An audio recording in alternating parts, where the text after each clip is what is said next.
So I want to share with you guys the absolute worst way to sell life insurance. If you're a life insurance agent and you are selling like this, if you're anything like me, I did this at first and I got hit with thousands and thousands of dollars worth of chargebacks. And I see hundreds of agents and agents inside of all these different agencies being trained like this. And I want to share with you how if you can make this switch in your sales process and actually sell the right way, you can make money as a life insurance agent. One of the biggest things that I struggle with as a life insurance agent and just being completely vulnerable is that when I was spending a ton of money on leads, I didn't actually care if they were going to be clients. I just thought, hey, I just need to get this person approved for the life insurance. I don't care if they become an actual client. And this is why I had months exposing myself for $30,000, $40,000 of AP submitted, but my bank account was not growing. It's because I was selling business that was not staying on the books, and ultimately I was not selling to get clients, I was selling to get people approved. So the reason I think about this is that there's people that I interviewed this week who want to work with us, and I'm like, okay, sell me a life insurance policy. And it's common. Everybody who comes from a previous IMO or an agency is trained to sell like this, okay? The worst absolute way to sell life insurance, which will, number one, increase your chargebacks, sell bad clients and just get people just kind of who are applying but not getting actual, real status of becoming your client. Let me explain. So when Miss Betty says, I need to think about it, okay, this is how everyone sells. Well, Miss Betty, it totally understands. Well, there's actually not anything that you need to think about because with life insurance, there's something called a 30-day free look period, which means that we can actually get you signed up for the life insurance and you actually have 30 days to look over your policy packet and you can actually cancel this policy and cancel it and get a full refund. Do you just want to go ahead and see if we get you approved so that eventually we can just go ahead and see if we can cancel later down the road? Does that work? She's going to say yes. So people are trained when it comes to objection handling to basically just get them into an application even though they're going to want to cancel the policy. So this 30-day free look period, this 30-day where you can look over your numbers, you can cross your I's, you can dot your T's, whatever that is for them is the worst way to sell life insurance because you're not here just to get people approved. You're not here just to have them go into the 30-day free look window. You're not here just to go ahead and let's just see if we get you qualified.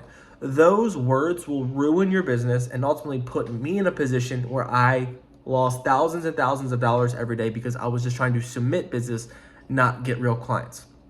Instead of how I've learned to train and how I've had a 80 plus retention and how I've been able to keep people on the books and how to build a sustainable business and how I'm training other agents to do it, it simply comes down to this one thing. Teaching them how to sell when people need to think about it, okay? So when Miss Betty is like, hey, Peter, I just need to think about it. It's not like, okay, Miss Betty, there's nothing really to think about here. We have a 30-day free look period. You can always, call me back if you want to cancel, but let's go and get you approved. That's the wrong way to sell life insurance. The right way is to address concerns, understand their fears, and actually help them find a solution that's going to fit their budget, fit their, peace of mind, and ultimately be a solution that they can keep in place forever. So here's how it is. So Miss Betty, does the 15,000 or the 20,000, what would give you the most peace of mind? She says, oh, Peter, I need to think about it. Okay, well, Miss Betty, you told me, I totally understand that you need to think about it, but you told me earlier that you want to make sure that you have a solution in place so that your wife is not, your husband's not paying for your burial expenses. Is that right? Okay, gotcha. So what are you most concerned about? What specifically do you need to think about before moving forward? Is it more of the price or are you not sure if I need it? Oh, it's the price. So it sounds like to me you value having the life insurance. You're just worried about the monthly premium every month. Is that right, Miss Betty? She's going to say yes. Well, Miss Betty, can I make a suggestion for you? Because I know you want the life insurance. What we can do is we look at a smaller option. We can look at a $7,000 option just to get you started. It'll be around that $49.53 per month. And then I'm going to be your life insurance agent for life. You can call me back. You can always tell me, hey, Peter, I want to actually increase my coverage later down the road. And I'm going to be here to serve you, protect you now and into the future. But it's ultimately important to find something that's now going to be inside of your budget that you can keep forever. Does that sound fair if we start like that? She's going to say yes. Or if she says no, let's say she says, no, I can't afford that. Well, Miss Betty, what we can do is look at another option. Will this be better? And it's all about the downsell. You never want to get people into an application. And this is why the worst way to sell is like this. Get people into applications when they don't really want the policy or they're just going to get you approved. They're going to give you a bad banking information. They're going to give you bad information. They're going to just not be a good client. And then you're going to go ahead and when that payment is due, let's say on the 1st of next month, It's going to be insufficient funds. It's going to be return bad account information, or they're going to call and cancel the policy, or they're going to not be a client. So your goal in life insurance sales is not just to get people approved. Your goal as a life insurance advisor and agent, if you want to actually make money and build a sustainable business and actually do something that can grow your bank account, is to get people locked in as a client for life. So you never just go into a store and say, hey, I want this. Actually, let's just go ahead and walk out with the item. Let me test it for 30 days and then I'll give it back to you because I don't want it. No, it's like, if you want this item, you're going to go ahead and go into the store. You're going to put a down payment down or some type of payment, and then you're going to walk out of that store. And then if you don't want it, then you're going to call them and you're going to return and get your money back. But the goal is to get the client to commit to buying, to commit. And the last thing after you sell the worst way is to implement promises. Okay, this is some good stuff that I want to share you guys with.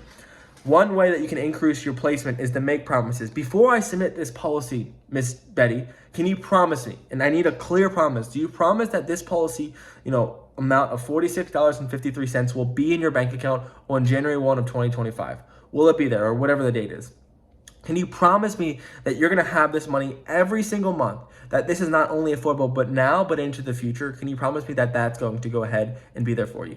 If they say yes, then you get a good client. If they say no, run, chargeback city. You don't want that. But ultimately, these are the things that I did and prevented myself to be successful at first, because I was scared to ask these questions. I was scared to say, can you verify that bank account information? We're not doing a free look period. We're not just getting you approved. We're putting a solution in place. Miss Betty, if you don't know the account number, we're calling the bank. We're going to make sure that we get the account number. Miss Betty, if you don't know if that's the right routing number, we're going to make sure we get that before we submit this, because we're not submitting applications. We're doing this to make sure that your family's taken care of, and we're putting a full lifetime solution in place now. Are you cool with that? And if you sell the wrong way of, let's get you approved, or it's okay if we don't have the right routing number, it's okay if we, just, put something down for now, we can always change it. That screwed me over. And I just want to warn you, and I see so many agents who want to work with us who I just meet with on a daily basis, like, hey, this is how I sell, this is how I was told to sell, and I would totally avoid it like the plague. But hope this helped you guys. Hopefully give you more context to make more money and help you become a better agent. Love you guys. Cheers.